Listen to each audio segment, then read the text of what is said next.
In the heart of Nigeria's economic hub, Lagos, a silent killer lives rent free in the air.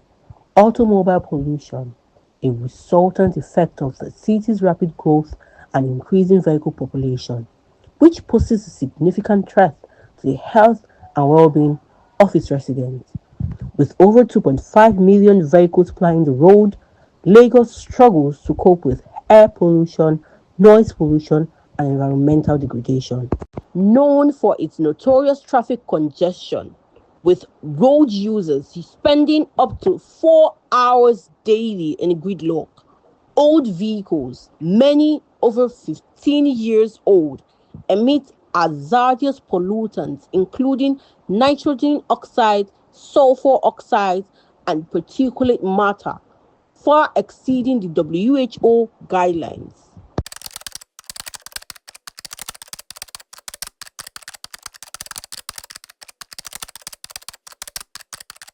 In this documentary, we explore the impact of automobile pollution on Lagos' environment and its people, highlighting the endeavors of the concerned authorities towards mitigating this growing crisis.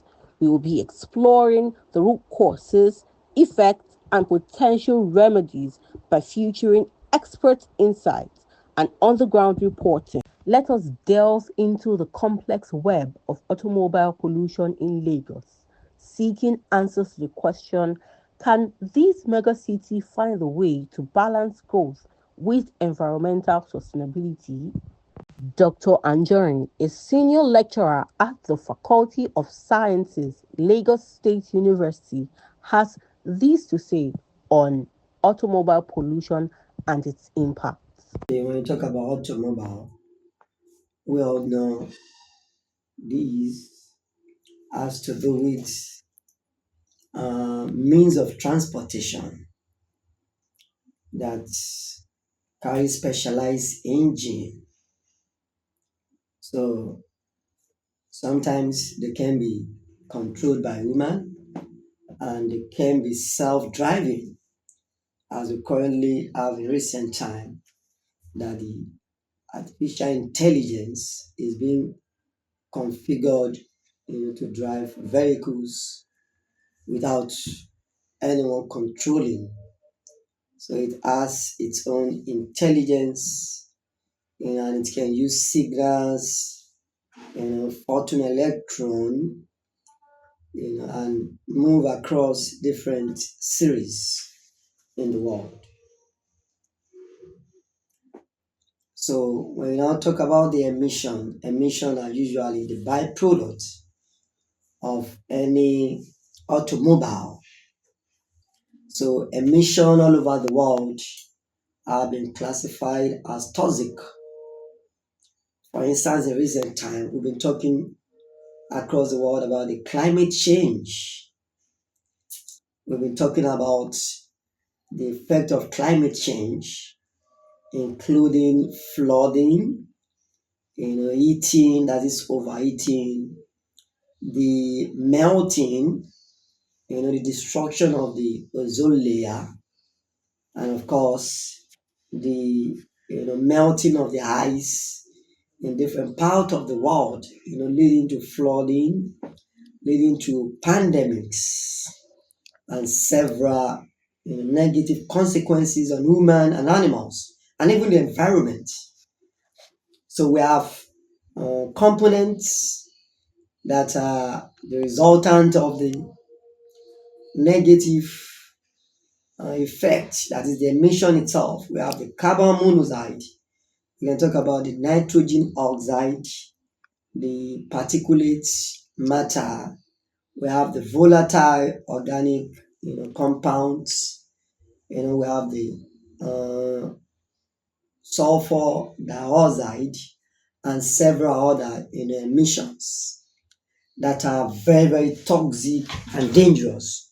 For instance, we often talk about the SO2, the sulfur dioxide I mentioned the other time. With that, we can have the acid rain. When the SO2, there is a nomenclature for it. in a formula, we call it the SO2. When it rains and that mixes with the H2O from water, we can have the H2SO4. It can result in acidic rainfall, and that's why you see the walls of buildings with the aesthetic value being destroyed. Then, like I mentioned, in the human population, we wouldn't want to have an acid bath. The carbon monoxide, they are toxic and poisonous to our respiratory tract. We've been battling with that as far as respiratory patients are concerned. People come down with cancer of the lungs. People report a lot of respiratory distress and shock syndrome as a result of the destruction of the respiratory tract. We often even talk about pneumonia, that is inflammation of the lungs as a result of the consequence, effect of the emissions from automobiles. So we can mention a good number of them, including the CO2 that I mentioned the other time. That can also be toxic. We often talk about the dyspnea, the hypopnea, difficulty in breathing, accumulation of acid within the lungs. So all of these result into degeneration, in the respiratory tract. Apart from that, even for animals in the water bodies, the accumulative effect of the emission, also affect them negatively. Then I've mentioned the other time the flooding. So once we have the melting of the ice on the ocean, then that results into flooding. And once we have flooding, you have mosquito breeding. We can talk about the Aedes aegypti that is known to transmit a lot of microorganisms. People, come down with malaria, the chikungunya virus with muscle or joint pain, the Wells now, the dengue hemorrhagic fever virus that even result into bleeding once mosquito bite occurs in the human population and people are infected with when an infected mosquito takes a blood meal, so people get infected, they come down with viral infection, with microbial disease, and that results into a high level of morbidity and mortality, that is diseases and deaths in the human population. The same thing in the animal population. We've been having extinction of a good number of species of animals.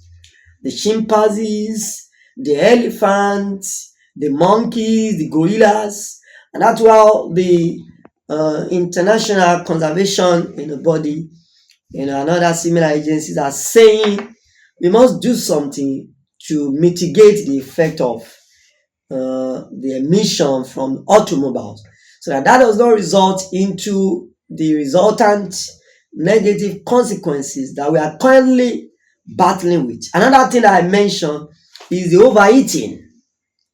The heat in the environment, you can see all over the world, especially in this part of the world. There is no ventilation, the buildings are not well constructed, we do not have power supply, and there's heat, rainfall doesn't come as expected. There is elevation of temperature within the environment. People come down with all sorts of illnesses, rashes all over their faces, their bodies, children, having serious consequences of the, heat wave that also results into the spread of microbial disease, typical in measles. You can see measles that has died down before is now ravaging the world again. So measles, the monkeypox, mention them. These are rashes that erupt over time as a result of microbial effect that are often promoted due to the heat wave being the consequence of emission within the atmosphere. You have mentioned the climatic change. The whole world is talking about changing the climatic condition, the humidity, the temperature, the rainfall. So these are some of the consequences of the emission from automobile. A lot of things can be done. Number one thing is we must engage people in adequate education. There must be policies by the government, appropriate policies that must be put in place. There must be monitoring officers and law enforcement agencies that are willing to put all of those policies into action. Apart from that too, there must be control at the level of the state, be it the federal, the state government, or the local authorities. Then we must also prevent our traditional culture, our traditional ways of life. The bush burning must be restricted. The overuse of vehicles that are beyond certain number of years must be banned from our environment. I think one of the presidents in the past, rolled out the law that any vehicle beyond a certain number of years, Nigeria must key into that. Are we looking at 10 years? Are we looking at vehicles above 15 years must be banned from coming into the country to reduce the effect of the emission, the pollution? Then the smoking, people must be educated, that smoking must be reduced. Bush burning that I mentioned the other time must be reduced. There must be policies that I mentioned. Government must be willing to assemble scholars who can talk about all of these things, and they come up with policies that must be rolled out. They must be part of the laws of the community, of the state. Then there must be agents.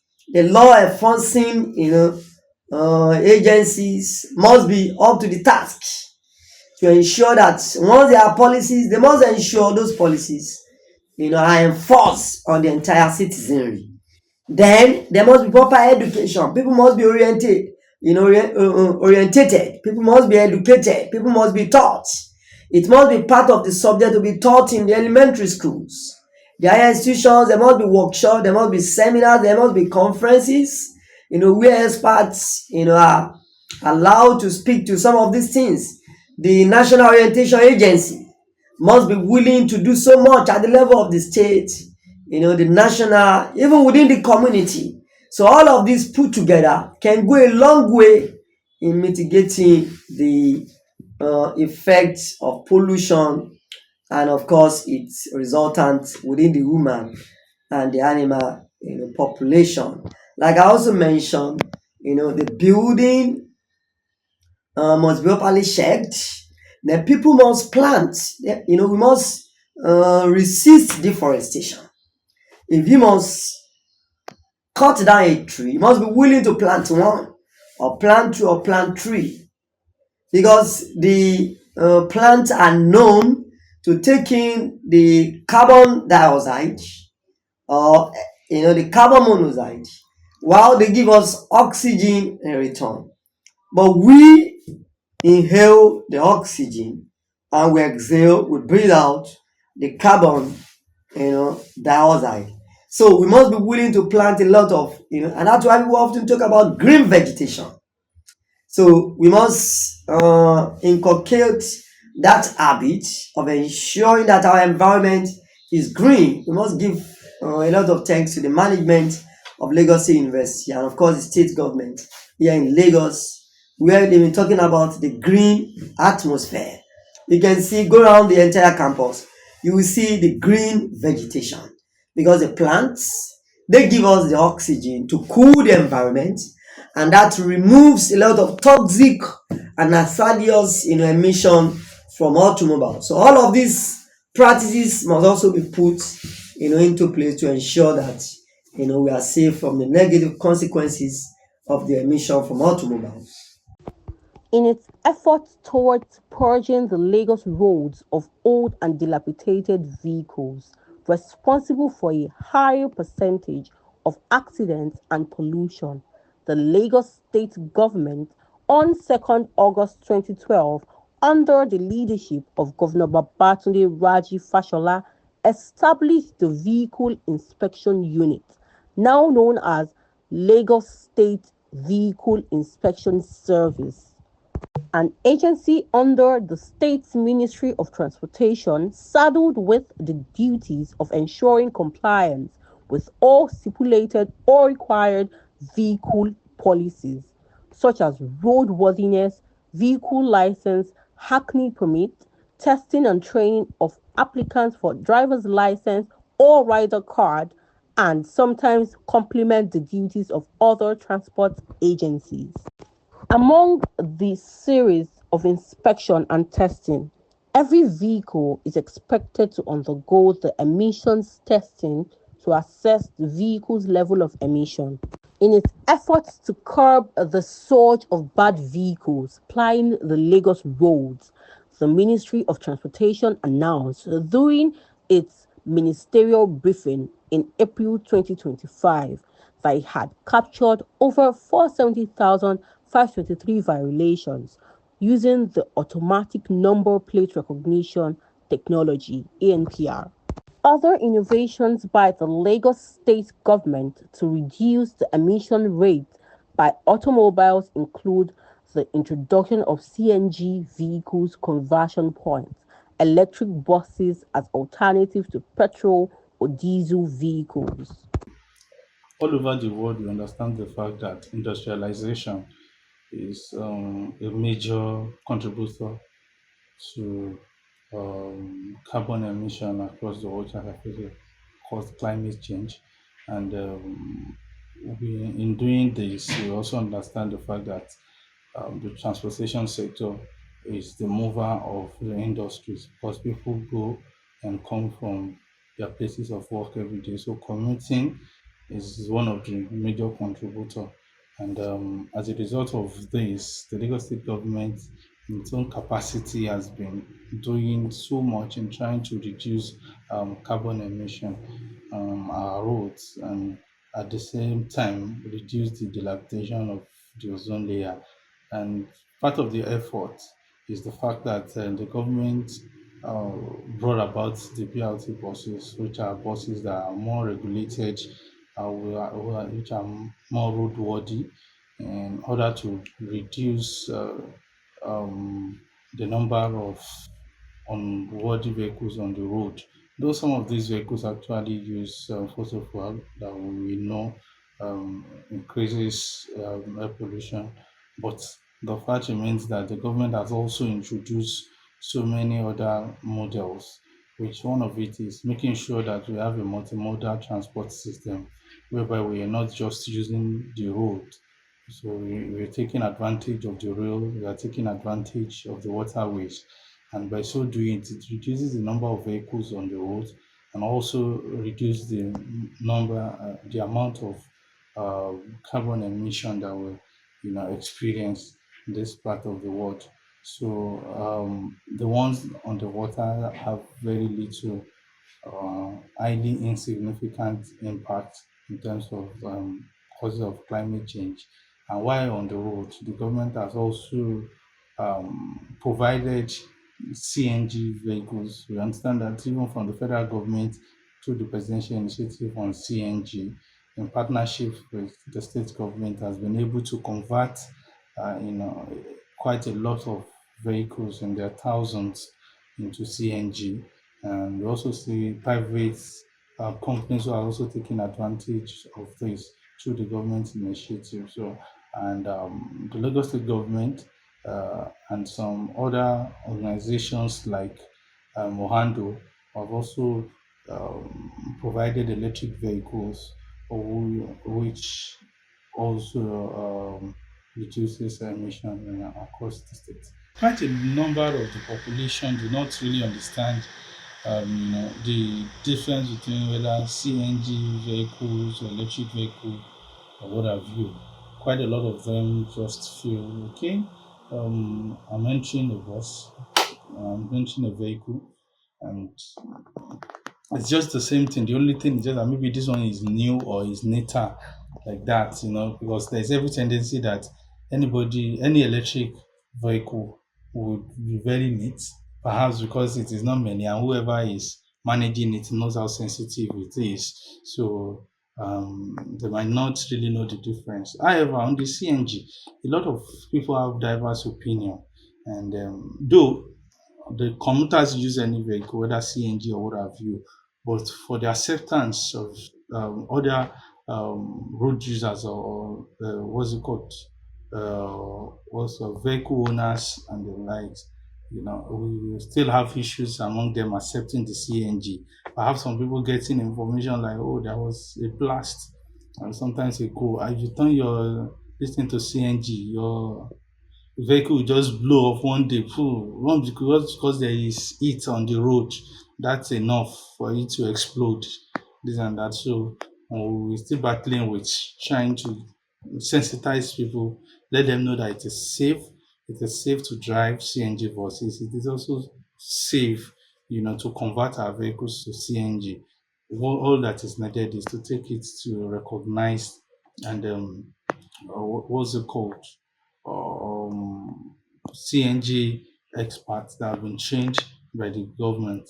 So they are authorized centers. So once you take your vehicle there, you can get it converted and you are sure that it's going to work fine. So there are CNG kits. So it's not just like just go and buy cylinder and buy this thing in your area and call just anybody to fix it that they are converting. This person has converted generator before, just convert my vehicle.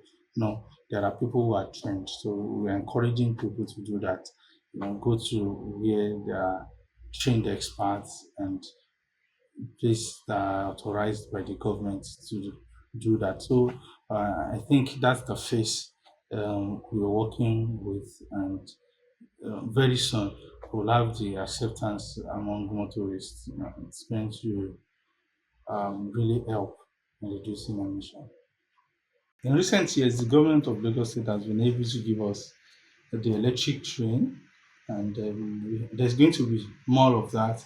The first phase that ended at terminated at Mile 2, and the second phase is ongoing that will terminate at Okukumaiko. We still have the purple rail, in the red rail, that is red line, that is locomotive, and you know the rest like that. So the government is really working on it so that the rail system can work efficiently, and that will also help to reduce the amount of vehicles on the road. Another thing is that His Excellency the Governor of Lagos State, Mr. Abaji Olusola Sanwo-Olu, uh, decided to also purchase between 50 and 100 electric buses, high capacity electric buses, to join what the fleet of buses that are available at the moment. So, and from there, Lagos will continue to increase its investment in electric vehicles. So, in another 10 years, I'm very sure that Lagos will have over um, 30 to 40% of government partnership buses as electric vehicles and CNG vehicles. And I'm sure with the vision of Lagos State in not far or not too far years, you'll have Lagos at least be free of such pollution, so it will be reduced to the barest minimum. You understand that it is actually difficult for us to eradicate pollution. It is very difficult to say there won't be industry. It is very difficult to say there won't be cars that will use. Well, yes, some countries are looking at it to let such vehicles go into extinction, but this is Africa and Nigeria is still a third world country. But Lagos State is working assiduously to become the first in Africa, and also possibly one of the first 5 to 10 economies in the world in the next years. And I think with this idea, we'll be able to reduce pollution to the barest minimum. Despite these efforts put in place to make the environment safe for road users and all Lagosians, the city still finds itself battling with the surge. Lots of vehicles still ply the Lagos roads, emitting hazardous substances that are not only being inhaled by road users but affect our climate condition. What more needs to be done?